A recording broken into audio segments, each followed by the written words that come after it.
Hey everybody, Sarah the wife here again. A funny thing happened while we were recording the footage for this video. This was supposed to be a video about our brand new tiller and using it for the first time. But we ended up going down a completely different path. Stay tuned, guys. So here's the tiller. It's a John Deere made, not a Frontier. 665. That's about all I know about it. But other than that, bought it used, so no manual. Didn't really know what kind of a tiller to buy. Kind of just wound up with this one.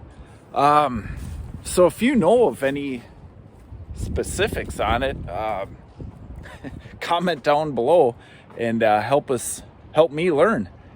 Other than that, let's try to get her set up and take her for a first pass.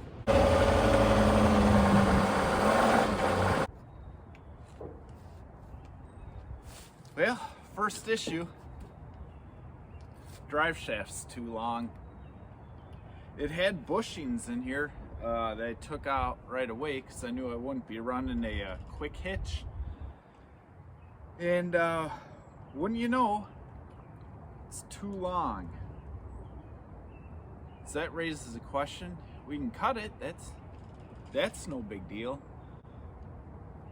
But if I cut it, am I gonna cut it too short? Because as I'm getting further and further away from stump grinding, I'm actually thinking further and further and further about buying a quick hitch. So now I'm at a crossroads.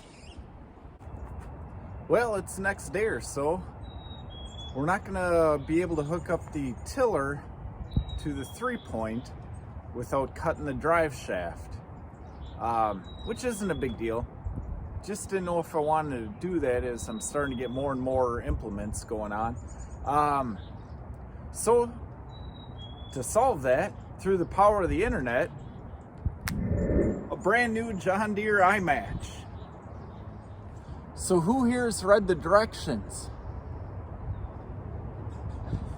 No one. All right.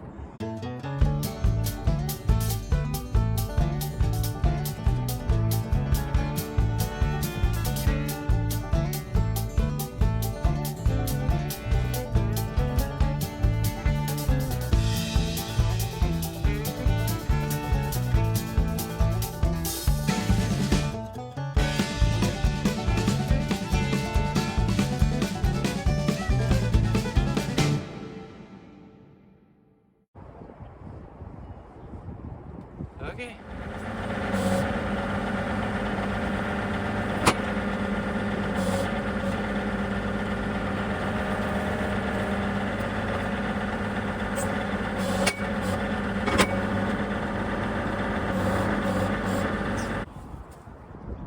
And that's my first time ever using a quick hitch.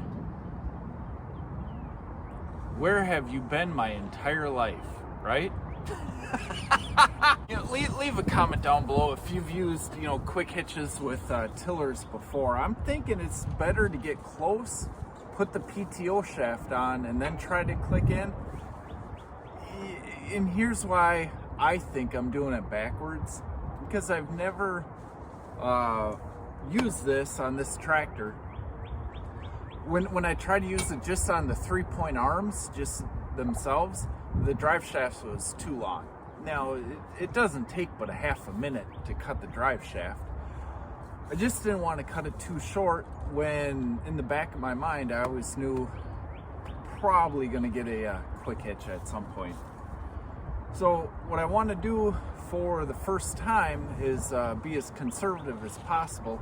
So I'm going to try to, I think, do it backwards and hook up the tiller first to the quick hitch and then do the PTO shaft, just to make sure it's not too short. And when I'm trying to hitch into this thing, next thing you know, the PTO shaft's connected, it's too long, and I have a catastrophic failure.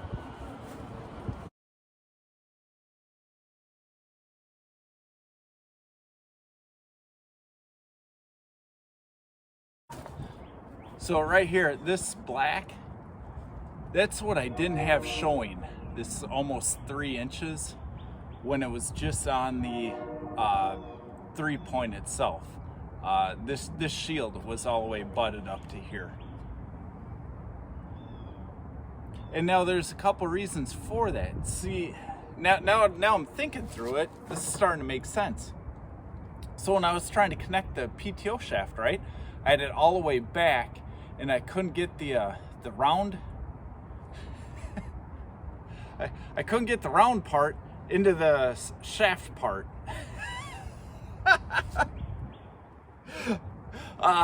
It was over it, and I couldn't get it back far enough. So once I was able to put the Imatch on, that gave me that little bit of difference. And now when the PTO shaft goes over the PTO spline, that's where all this extra area is, because I actually moved the PTO shaft forward. Good to know. Hindsight, I didn't try it, but maybe it would have been all right still on the 3-point arms after, if I would have hooked the drive shaft up first and then came back and tried to put the arms on. Don't know. Here's where we are today, though. I just know we gotta get to work.